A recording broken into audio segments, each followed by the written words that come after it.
Hello everyone, this is Manisha Langwal और आज हमारे हिंद खोज के वीडियो सेशन का टॉपिक है English phrases with the word time part 2।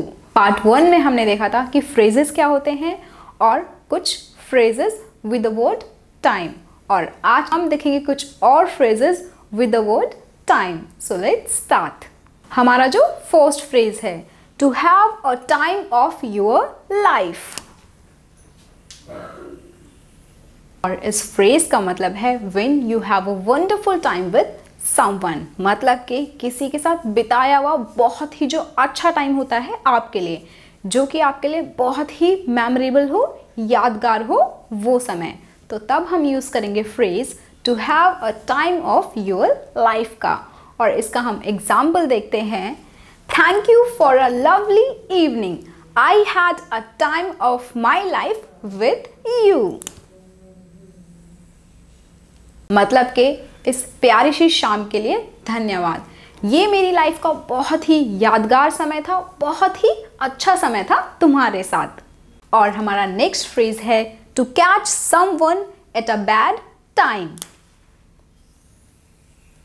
इस फ्रेज का मतलब है a situation when you meet और try to talk to someone at an inconvenient time. मतलब कि एक ऐसी सिचुएशन जब आप किसी से मिलने की या फिर बात करने की कोशिश करते हैं, पर आपको पता है कि वो इनकन्वीनियंट समय है, असुविधाजनक समय है, कि वो उस समय में उपलब्ध नहीं हो सकते, पर फिर भी आप उनसे मिलने की और उनसे बात करने की कोशिश करते हैं। अब हम यूज़ करेंगे phrase to catch someone at a bad time. और अब हम देखेंगे इसका एग्जाम्पल।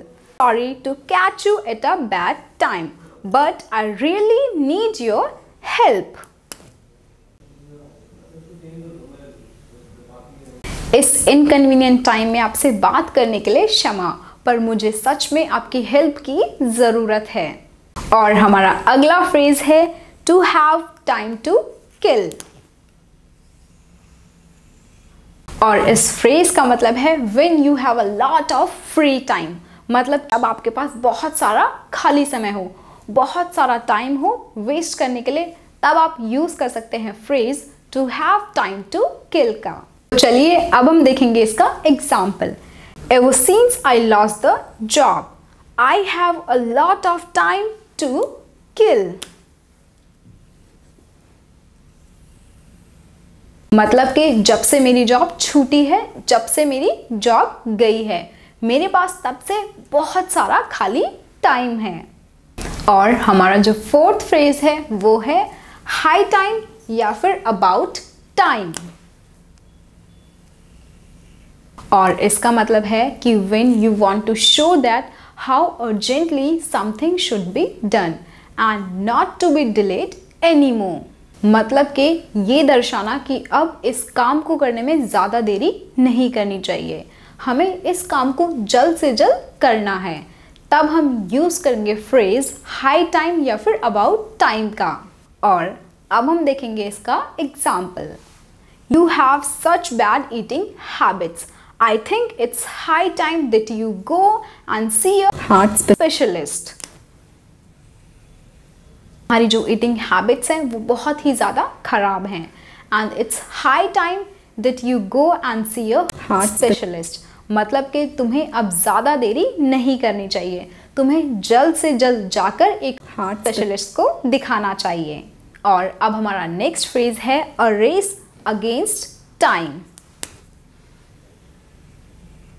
और अ रेस अगेंस्ट टाइम का मतलब है when you have to rush to do something before the deadline. मतलब कि जब आपके पास कोई डेडलाइन हो किसी काम को ख़त्म करने की, और आपको उस डेडलाइन से पहले ही उस काम को ख़त्म करना है, तब हम यूज़ करेंगे phrase a race against time का। अब हम देखेंगे इसका example. Last day for submitting project is 1 week from today, so now It's a race against time।